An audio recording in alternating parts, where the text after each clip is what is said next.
So I'm sharing this discussion that took place on Wednesday the 31st of March. This discussion is for educational purposes only. You should not rely on this information as a substitute for, nor does it replace professional medical advice, diagnosis or treatment. If you have any concerns or questions about your health, you should always consult with a doctor or other healthcare professional. This is part of a series of informal conversations with specialist guests on the psychology of the ends. The ends, when I say the ends, I just mean areas of the UK with a lot of ethnic minorities, immigrants, working class people who identify with street and council estate culture. So I was speaking to Leah-Marie and Yusef. So we were talking about social context. Social context is something that there's a push to include more and to talk about more these days, particularly in therapeutic settings, in psychology.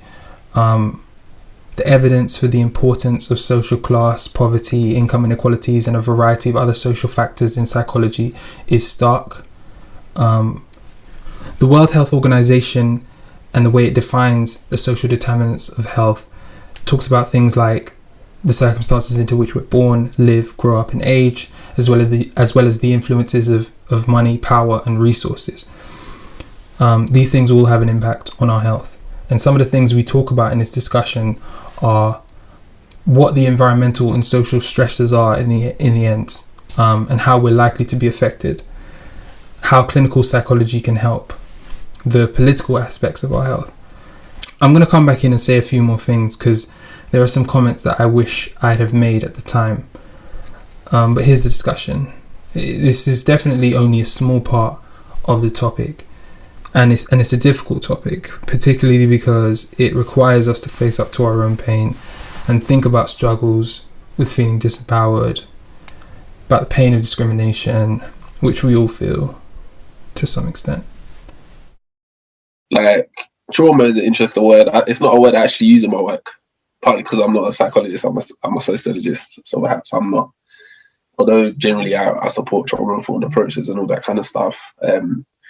My perspective, I try to approach the way people feel in certain sets of circumstances. And I think the kind of framework that you have, like the word ends or using the word ends, like kind of that kind of colloquial language, I think it's helpful because like when I talk about road, I don't talk about it in a very boxed or contained way. I talk about it in quite a relational way. And I think that's how communities sort of operate. I don't think, I think commonly people associate like the idea of road or street with people that are active, particularly in criminality.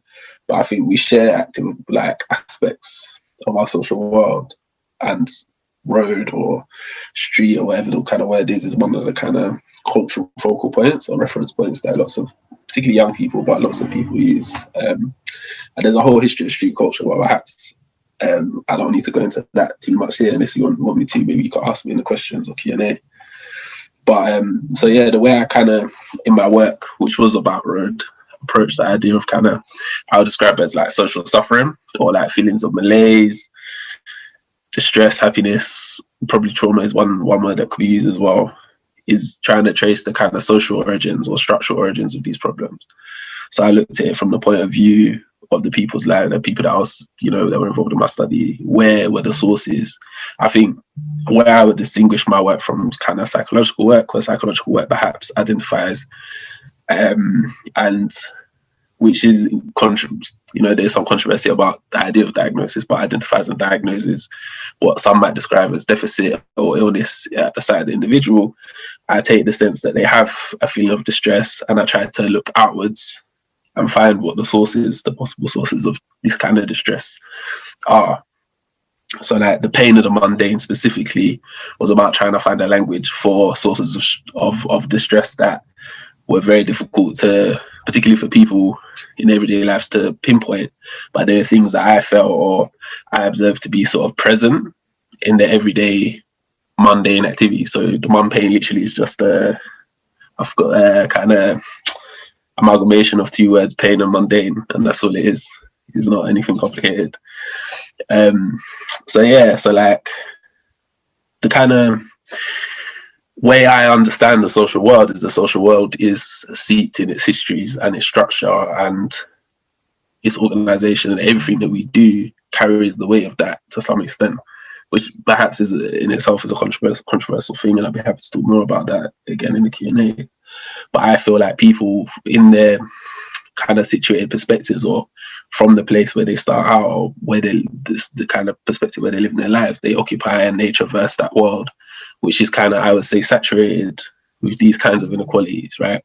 So it's saturated with racial inequalities, histories of racial injustice that don't go away, that haven't gone away, and still live in the collective psyche and the social structure. And we see that sometimes borne out in statistics. I also think it's borne out in people's experiences. In the same way, I think that we live in a gendered world. In the same way, I think that we live in like a heteronormative world. In the same way, and ableist world, a world that favors able-bodied people, etc., etc., etc. And I don't want to leave groups or perspectives out, but you could carry on in this kind of intersectional kind of trajectory of thinking, and you can kind of understand what I mean, that our everyday interactions and our everyday experiences are saturated with these inequalities. One of the big ones that kind of was coming through in my work was the kind of contradiction between a highly aspirant generation, a generation of people that were raised to be highly aspirational in schools. We were taught to want to go to university. I'm talking particularly like the children of the new Labour generation, but even before that, Thatcher, this is a narrative that was being pushed particularly to working class, ethnic minority groups. That, and again, I think it comes from deficit thinking, that our problem wasn't that society was unfair, it was that we didn't aspire to be in enough, that we need to aspire to be more, and that was half of the battle.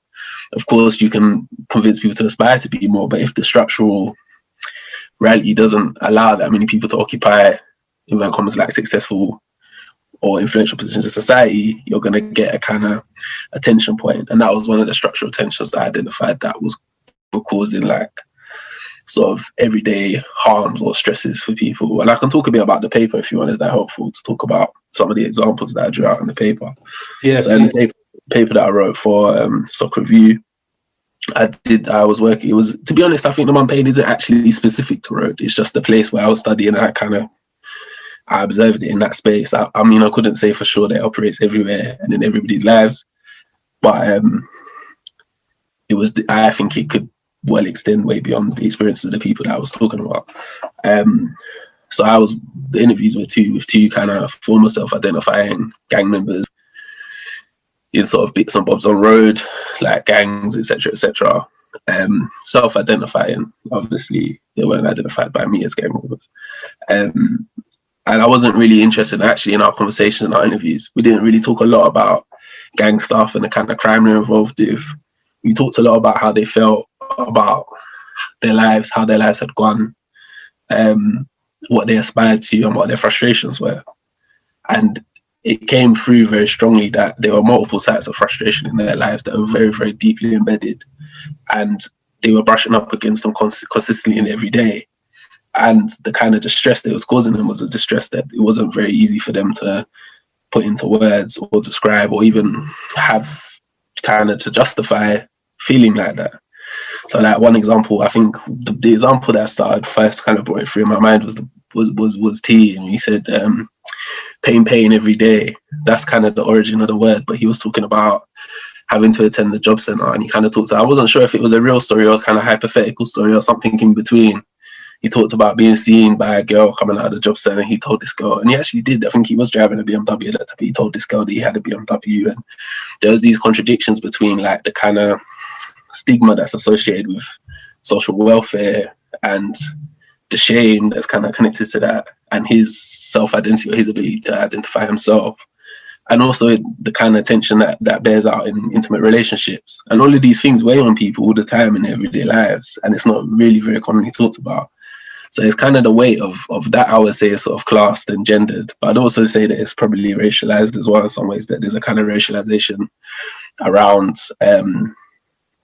partly around poverty, but partly around the identities of Black and minority ethnic men and how they're able to actualize kind of patriarchal ideals and hegemonic masculinities. And the failure to do, or the perceived failure to do so, is a stress or a pain that kind of bears weight on their everyday interactions. Another story, in the same segment, he talked about waking up and breaking your last tenner to buy a tube of toothpaste.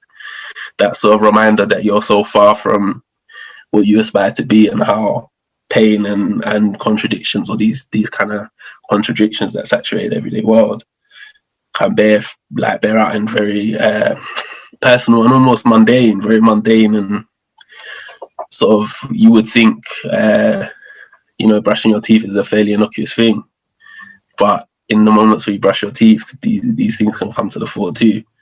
And I think that's why I decided I thought it was worth pursuing as an idea, and why I thought actually it was a very pervasive and debilitating experience that people, particularly marginalised people and in communities like the communities that we come from, experience. So yeah, I really agree with everything Yusef is saying here. And we were having a conversation beforehand about how sociology and psychology look at things differently, and there's a difference between kind of focusing on the individual versus focusing on the external things like the context and the structures.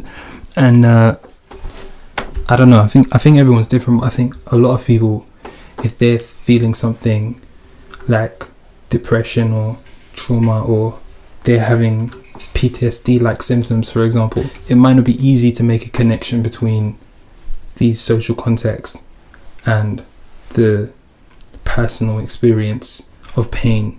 I'd say in a nutshell, trauma in itself can impact a variety of different facets of what makes up an individual. And as such, I feel like we need to explore this further and become more aware of how it can present, particularly because it is so predominant in inner city London, or the areas that we will very much class as ends. Stress in itself isn't necessarily a bad thing. It does have a negative connotation, but in its essence, it can get us ready for the task that we've got at hand. It helps. But if we continuously go through our stress, and I suppose if we look at it biologically as well, and the stress pathways that we have, if our neurochemicals are consistently going, that makes our physical reactions consistently go on. This can give us symptoms such as hypervigilance, as we've mentioned before, issues with unpredictable and quite intense emotions, and flashbacks, more aggressive behaviour, so on and so forth. And it can get to a point where our resources can get to a diminishing area. And once that starts happening, that's when we are indicating issues of poor mental health, and also the intersectionality between, race in itself and class, and also the socioeconomical disadvantages that one has that we face daily, how this impacts on our day-to-day life and functioning. Would you? Because I know we had some conversations before, and in response to the kind of things that Yusef is talking about, you brought up some of the concepts like racial weathering. And do you want to talk a little bit about that? Yeah, sure. I was thinking again, I so agree with what Yusef is saying, and we've had previous conversations thereafter. And it's interesting again, how overlapped some of our perspectives are, and where we're coming from, and how much we could perhaps learn from each other, irrespective of our fields as well. But yeah, that was quite a lot of the social impacts that Yusef is mentioning. They constitute to what we say in research, the racial weathering. I suppose it can constitute to other aspects as well, but it's usually spoken of in regards to racial weathering. And what it is essentially is, people who live in the ends, we have a overlapping and interacting factors that play a role in early life experiences. That's in our childhood and adolescence, and when we grow up into adulthood and see how these things present. But people like us who live in spaces like inner city London are more likely to be exposed to different dimensions of trauma, such as, from environment. So again, this can be, within community and exposure to things like violence, social exclusion, education, housing, so on and so forth, and domestic as well. We also look at proximity as well. So in regards to trauma, if this is that trauma or traumatic events that have been directly inflicted upon oneself, or indirectly, hear of rather distressing events from somebody that is particularly close to you. And we call this in the field vicarious trauma. Again, example, say my best friend, has had a particularly distressing event happen to her, and which is again can be quite individualistic from person to person, what they describe to be as traumatic for them. And me listening to what has happened and being so close to this person, I can develop traumatic symptoms by, again, the exposure to something that is particularly distressing about somebody that I care about. So again, there are a variety of different dimensions, but again, people that live in the ends, there is a more prevalence of these circumstances, similar to what Yusef was talking about. We can class these as like socio-economic factors, and again, they do play a huge role and influence our mental health and how we present them as such. Thank you so much. Thank you to both of you. The follow-up question that I had planned to ask you both, a little bit of a more difficult one, but it was, having described these issues, what do you think the solutions to this are? Can we ever escape the mum pain? Can we transcend our environment and our circumstances in some way? What role can mental health services perhaps play in that? Right, sure. So again, I know clinical psychology as well, it has its particular connotations as well, understandably so. But I think there are definitely places and spaces where we can perhaps contribute to the issue at hand. It is something that does definitely need to be acknowledged and tackled as such. So again, with psychology, how I can see it particularly contribute into, helping with solutions, I suppose, is within practice. And I can speak through experience, as well as developing a more holistic approach to mental health. It provides a more holistic way of caring and healing, and it incorporates all different parts of the world within ourselves, such as emotional, spiritual, cognitive, and physical, so on and so forth, and interactions with our physical environment. So the way we present with our friends and our family, our job, society in itself, and security. I think when we take more of these facets into consideration, especially in context of the individual, and having more of a individualistic and person-centered approach to care, you can tackle more of these things on a one-to-one basis, because you're providing hopefully providing individuals with a safe space to explore these experiences, validate these experiences in particular, and also, again, if individuals would like to bring these into the therapeutic space, very much validate the power structures that be, which I'm sure we may speak on later. But again, the fact that there are so many of these issues that, do have a weight. And again, how we can, once validating these experiences, we can look at solutions and ways that we could build upon the strengths that are already predetermined between individuals, and build on skills that can help build on things like resilience, distress tolerance, skills that can help generally improve quality of life as a whole, and community-wise. Like, again, something to address and very well to acknowledge. I think psychology as a whole, and quite a few of our mental health services and perspectives, can perhaps do more when it comes to community outreach. There's so much research out there and literature that, taking all the, I suppose, terminology out as such, can be highly relatable, and I feel can have such a impact. It can have such a power for individuals and communities to share and to know of. And again, I think with these research and literature and techniques and skills that we can build, that we incorporate, and we know improve mental health, along with very well established communities that develop well-being within themselves and co-develop techniques together. By all means, I feel like there are ways that we can definitely help contribute to solutions towards these very prevalent issues. Yusef, yeah, please. Probably like reparations and social change, I would argue, would largely from kind of, not even as like a social, so from like a political economy perspective, generally societies with more inequality have more problems around stress and mental health, sickness, all kinds of different poor health outcomes. I think my opinion is, when I was writing the mum pain, that people that live in communities like ours are disproportionately affected by the legacies of colonialism, class-based value extraction, all of these kind of issues, right? And it goes on and on and on. Sexuality, gender, it goes on. Like, I'm not trying to leave out axes, because I think that's important in it. Because the article I wrote was about young men that had formerly been involved in gangs, and it had a bit of a youth violence slant. But that doesn't mean I think these are issues that are unique to young men.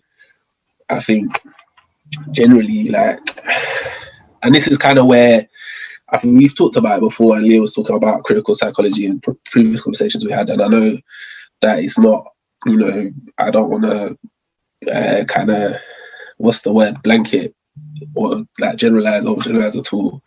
But I think there is something about psychology as a intervention strategy which is distinct, which is individualized. It's about citing the problem at the side of the individual and treating the individual, which is important, right? I'm not saying it isn't. But there's something, I think, about the social circumstances in which we live that causes people to feel unwell and not okay. And I think, in a way, even psychology's kind of status as a science is kind of central, you know, adoption into like into like health settings and all these kind of things. I think it is, in some ways, a perspective that aligns itself well with power, which maybe treats the symptoms of these problems, but doesn't really unlock the causes, because unlocking the causes is actually in itself probably quite a traumatic thing. I think we talked about Fanon before, where Fanon, when he was stationed out in Algeria, providing, which in itself was an interesting story, because you had like a black man from Martinique as part of the French colonial system providing psychiatric care in Algeria, which in itself is like, there's loads of interesting things you could say about that. But he said, like, one of the things he said about it was that you're trying to give these people psychiatry, and what you need to give these people is freedom, right? He's like, you're essentially putting these people in dehumanizing circumstances, structural circumstances, and then you're trying to treat the symptoms of that, when really that is a secondary issue, right? You're treating the outcome of the oppression. They're trying to mitigate the outcomes of oppression. And like, probably that's what I would say. I know that's quite a radical sounding thing to say, and I don't mean it in that way, because I think lots of people in psychology and related fields are doing fantastic work. But I think it is quite common, even for people that I know in psychology, to say that it is a quite very sort of dominated space that's dominated by certain kinds of individuals and certain kinds of perspectives. And perhaps now we're starting to see opening up of different kinds of perspectives. And I support that 100%. But as from a sociological point of view, I suppose I would say that at some level, a commitment to social change, however that might look and however that might benefit people, would be a way of potentially easing kind of people suffering. Although, again, social change in itself can be very difficult and very troubling. So who knows whether perhaps I'm wrong about that. So, but that's kind of a perspective I would put forward. I would think myself, like, again, this is personal, and I suppose putting on the psychology hat as well, as it were, I can't see why there's either or. Like, I feel like it is genuinely a struggle for individuals that are experiencing these things, as well as mental health difficulties. It is a balance. It is a balance. There is no either or. I think there's a lot of duality in the fact that there are community, societal issues, as well as individualistic differences, and how we then, you know, how these different experiences affect us on an individual level, and, you know, how we present to the world with that. You know, if we're going to talk about critical psychology as such, we're going to bring that in.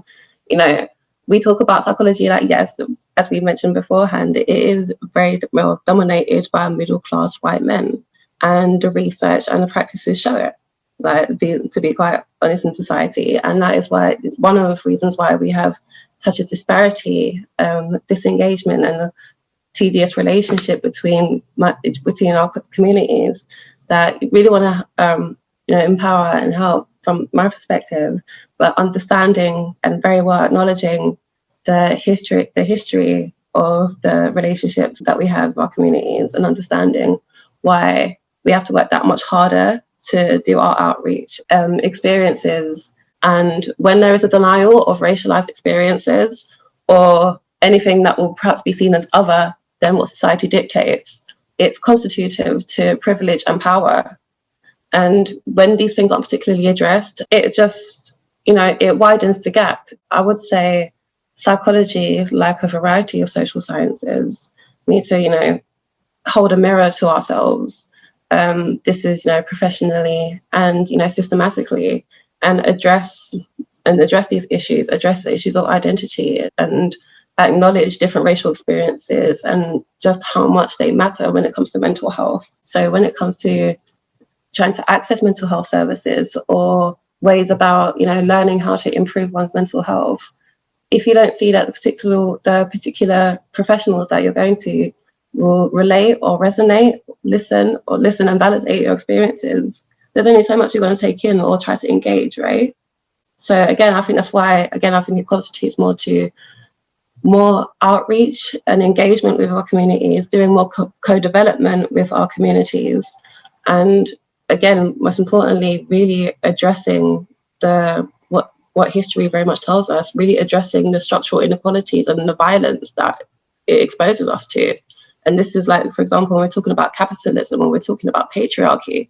Yes, I hadn't thought about it in this way before. Some of these ideas that Yusef is kind of taking issue with, particularly within psychology, and we talked about some of this stuff before as well, like the ideas of an internal deficit and whether or not that's compatible with social change and looking outward. And Leah-Marie is saying there's no real reason why psychology as a discipline isn't able to do that work, change itself. Yeah, Leah-Marie, it sounds like you're speaking to... So, you were talking about co-developing with communities, and it does sound like, talking about resilience as well. And we've kind of got a question that sort of ties into that in the chat. So we've got a question from Radical Therapist Network. How do we reframe healing so that it is centered in community, reparative, and not based in services? There are a variety of established community groups and organizations. They've been doing this for a while. We have peer support, there's networks with families, carers, so on and so forth. I think if we could maybe help more collaborate with, again, skills training, that we have evidence-based skills training, and perhaps contribute some of these packages to these social enterprises and to these voluntary and community organizations that, again, have very well been establishing, have very well been supporting our communities from decades. They don't essentially. I think, the more the better. I think we can definitely put foot forward in that front. And also, other way around as well, I think there needs to be a hell of a lot more representation within mental health services as well.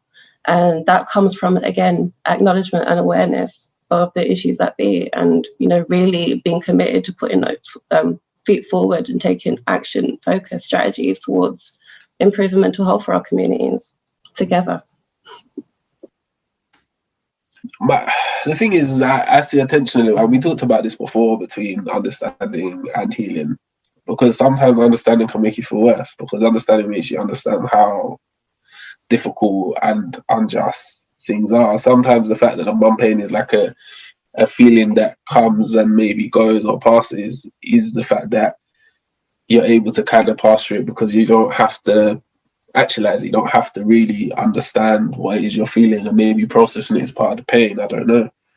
So I'm on the kind of, historically, I've been a big fan of the work of Paulo Freire and emancipatory education.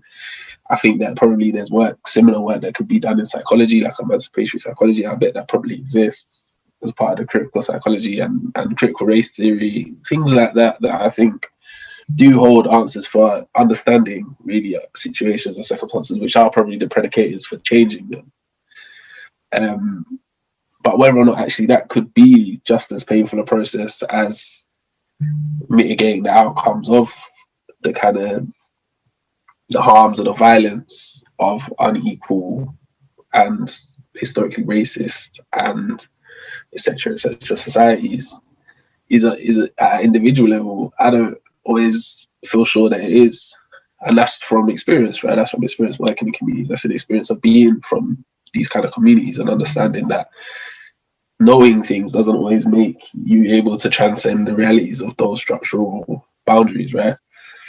And so in terms of practice, I do think I would encourage anyone to read Paulo Freire's work and work on a kind of critical pedagogies and emancipatory education. Originally done some really good work about youth and all that kind of stuff, which has that edge to it, which is trying to help people to transcend some of the structural limitations or encourage people to challenge them. But that in itself, I think, can also be, I think social change inherently, it doesn't have to be physically violent. I'm not advocating for that at all, and I wouldn't come on a podcast advocate for, but I think that change itself can be a traumatic process and facing up to the violence of histories. And I think sometimes that's why a lot of people are happy to allow it to be unsaid, to go unsaid, even though the pain and the trauma and the violence that it causes exist and continue in contemporary societies and manifest in lots of ways that perhaps we don't critically analyze or critically think about. I think part of the reason for that is people that are facing them sometimes is just as hard as living with them. Do you know what I mean? So I do think emancipatory work is important, but I also think that we should be realistic about what the cost of emancipatory work is as well.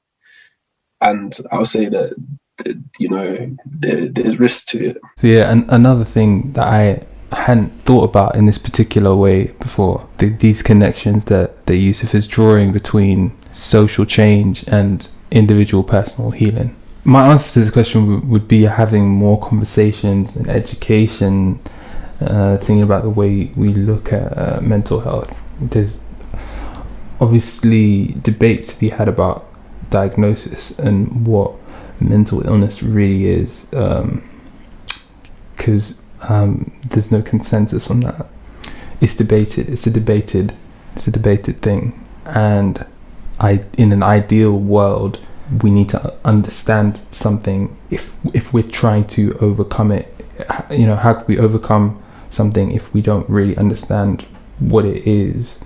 I think there's a problem with the way we think about it now, if I can say that, because we understand the idea that we all have mental health. So why is this statistic about 1 in 4 people who experience mental illness still going around? Because I'm not saying there's anything wrong with that statistic, by the way, but the thing that it conjures in the mind is that the other 3 in 4 are somehow okay. You know, I don't really know what we're specifically saying makes that one really all that different to the other 3. I also think the other 3 probably need mental health support in other ways. So there's kind of a contradiction with the way we commonly talk about it, because even if we're talking about debilitating mental illness, that 1 in 4 doesn't make that clear. It doesn't talk about any kind of spectrum, and even you know what makes somebody debilitated, even this isn't so clear. And there's a point at which we can slip into othering and talking about, oh, this person is debilitated by their mental illness and I'm not, and I'm the 3 in 4. And part of the problem with this is the most helpful model of explaining distress and getting support can be very different from person to person. We've got another question in the chat. I'm conscious that it's fairly similar to the question that we previously had, but it's asking about, so it's, the question's from Brian, and they're asking about particular things. So outside of the institutions that are already available, do you think there are particular things communities need to provide and teach? So we're still on the topic of inner community solutions, but asking about particular things. I think, again, I'm going to give things that perhaps aren't directly psychologically related, but have historically been about giving communities senses of pride and direction and self-esteem. Some of these things that I think are connected to the mum pain, i.e. the debilitation, things that try to help people to, feel differently and understand that a lot of the things that they feel or experience aren't coming from a place of personal deficit. They're coming from a structural location or situation, right? And I think, like, for example, Saturday schools, like, what do they call them? There's a word for them still. What are they called? Or supplementary schools, or what's the word that people use for them? Where they teach, like, you have community members teaching about race and teaching about history and teaching things outside of the curriculum, because I think that those are ways to build people into a community self-esteem ways to help them to understand their social location, give them direction, but also their ways of helping to understand that these are things. Have you ever heard of Du Bois' ideas about double consciousness? The idea of double consciousness is that if you live in a society that's unfair, like this is about African Americans, if you live in a society that basically is wildly unjust against you, you know it. But also there's another side of you where you have to function in that society in order to be able to survive. And I think things like that, supplementary schools and necessity schools, and they can help people to understand and make more sense of the double consciousness they have to develop in those spaces. And I think double consciousness in itself, the idea of splitting, the idea of that tear, that I would argue is very similar to what I'm talking about in the mum pain, this idea of knowing something is wrong but not being able to function in that society if you don't comply with it.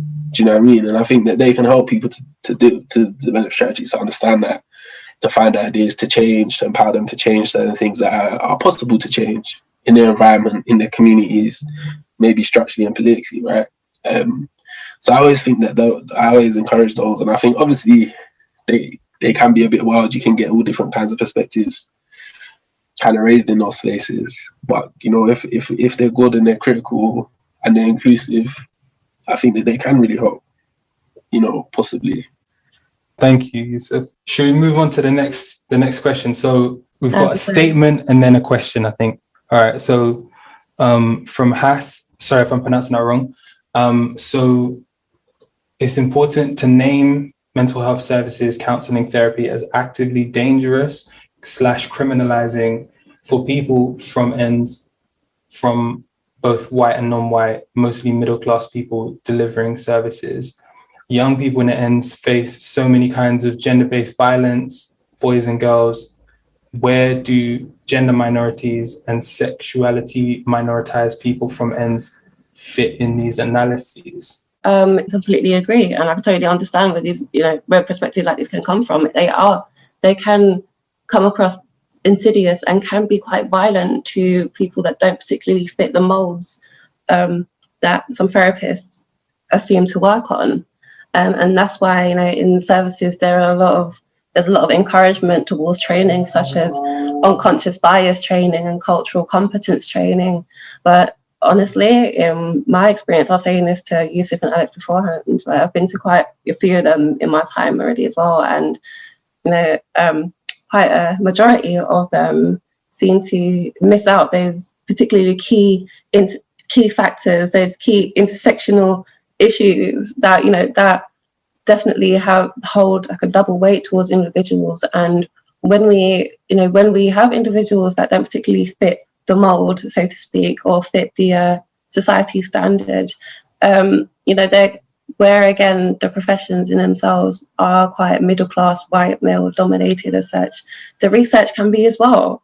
And as such, I think it constitutes to what we know as circles of fear, whereby we have therapists or mental health professionals that are wary of people that come from particular communities or look a certain way or present a certain way, really, and as such act on those, whether consciously or not, may offer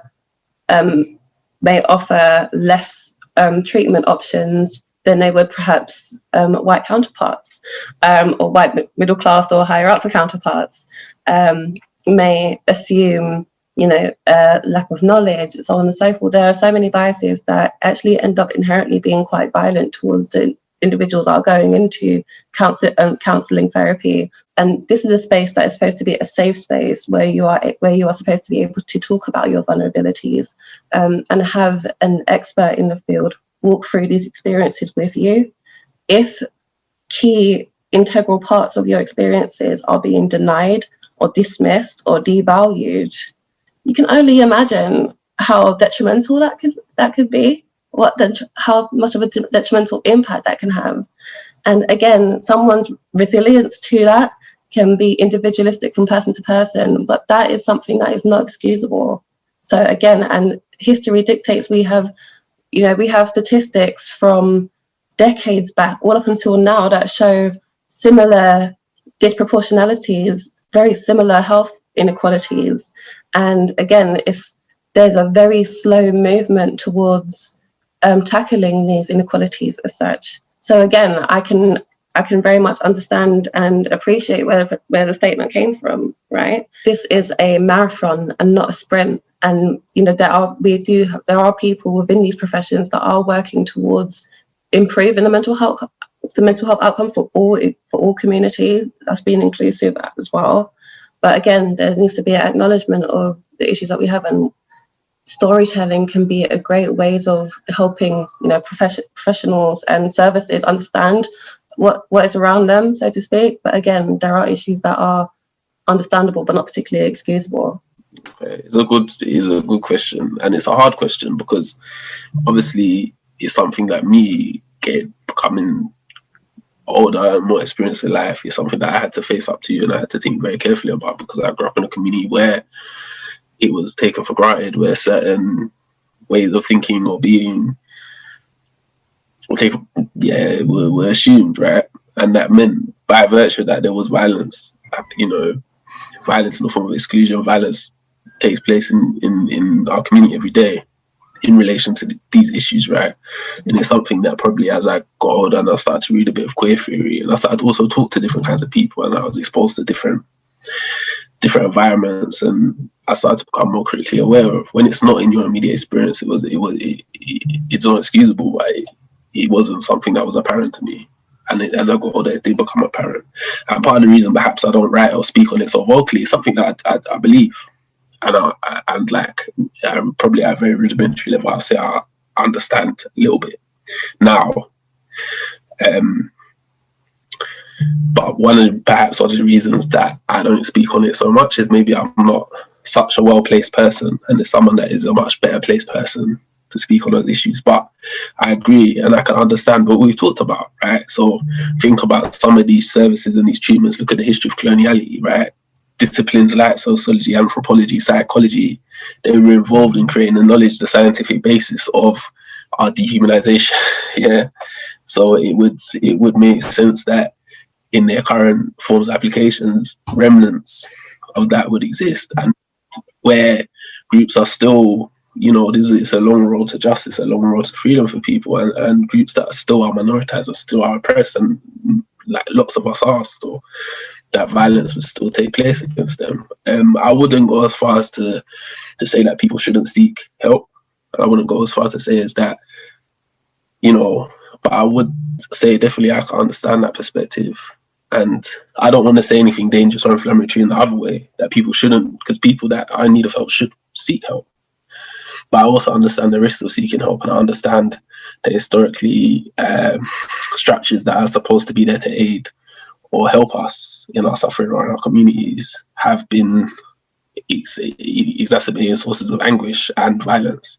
So I also do understand that, and I think that is a valid, very, very, very valid point.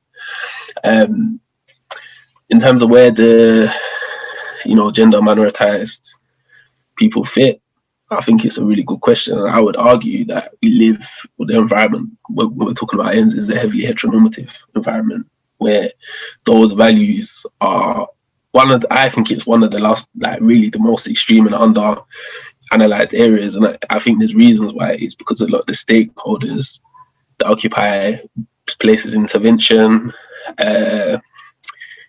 theorizing it, perhaps they're a bit reluctant because themselves they hold to their preconceptions and dispositions. They're reluctant to allow that kind of, and I think about it a lot when I see kinds of community interventions that take place. They're often really rooted around stereotypes, like racial stereotypes, boys playing football and going gym or boxing, or studio, which is perhaps a bit more inclusive. I mean, it's not to say that all different kinds of people might not want to enjoy those activities, but I think the way in which those activities are framed, delivered, who delivers them, etc., it's clear that there's a certain imaginary of often Black masculinity, which is being kind of catered to, but also that isn't really all that realistic necessarily, right? And I think the interventions that are specialized for people from communities like what Alex is talking about here, right? From diverse, multifaceted communities that don't fit easily into these kind of heavily racialized boxes, like heteronormative, racialized boxes that commonly they're read through, means that services for people in those communities are not bespoke. People have to access services elsewhere because the services in the community aren't made for them, or vice versa, I think. So I think there is a big problem, and I think it would be welcome and timely for more people to come and start to make interventions in this area, and I would support it. Doesn't mean that, I think also collectively it's going to take a lot of soul searching, because I think we're all going to have to reflect on the ways in which, through our assumptions and the things that we've taken for granted intergenerationally and within our community, we've been collectively guilty of enforcing quite a lot of violence against people. And I don't always mean that as physical violence, although I think sometimes it does manifest definitely in physical violence. And I think, there's a kind of a process of exorcism and reflexivity that we as a community, through compassion or amnesty or whatever, that has to happen. That does have to take place as well. And again, I'm not probably the right person to talk too much on it, but like, when you say that, I see you. Like, I maybe I don't understand, and I'm happy for you to make a reply to me in the chat. But what you're saying is valid, and it's a real criticism. Thank you, Yusef. No, I really appreciate that insight and that answer there. This one's from Jordan, so it kind of ties into some of the stuff we were saying earlier. But have you experienced anything where people do reach out for help, but due to misunderstanding of the problem, has caused the problem to deepen? And how would you suggest someone go about it? So I think when Jordan says misunderstanding of the problem, perhaps we're talking about, instances when services get it wrong, essentially, and what to do about that. Oh, for sure. Myself, like personally, as a born and raised in Newham, and I've worked in quite a few services within the area as well, there have been many instances where we've seen individuals seek help, seek access to support, and due to perhaps difficulties being misunderstood, misconstrued, or there being perhaps more issues that would be classed as social issues like housing and finances, like they don't impact mental health. But yeah, they have more of these issues that are more predominant, or again, there are difficulties that have been misconstrued. They may be seen as not particularly being able to gain as much benefit from therapeutic support. I'm thinking very carefully about how I worded that. But in its essence, things like that can happen. And of course, it exasperates the problem that we have with communities, because it kind of reinforces this stalled cycle of recovery that we have with many communities in the ends, essentially. Like, we already know that there's again, if I talk, for example, predominantly in the Black community, that there is reinforced stigma when we talk about mental health difficulties as such. And again, there's an absence of trust with mental health professionals.